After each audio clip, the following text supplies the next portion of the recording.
Altzarrate izena izango du Latiorroko futbol zelaiak hemendik aurrera. Inaugurazio ekitaldia egin zuten larun batean kirol zelaian bertan, eta Laudioko futbolari ohiak zein Athletic klubekoak izan ziren protagonista nagusi.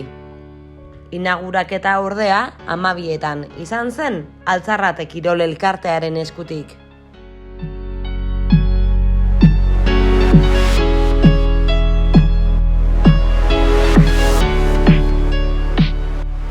Ohorezko aurreskuaren txanda iritsi zen segidan, eta Arkaitz Eskuza pilotariari eman zioten lehen sakea egiteko ohorea.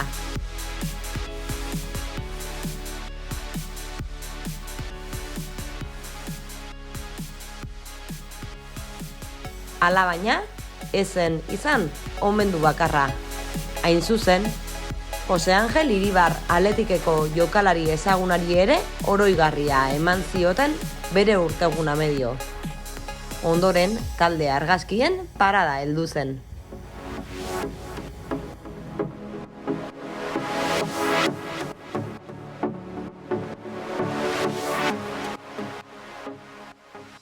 Hamabiak eta laurden aldera hasi zen Laudio eta Athletic taldeko futbolari hoien partida, eta 55 minutuko bi zatitan zurigorri bizkaitarrak gailendu ziren, etxekoei 5-0 irabazita.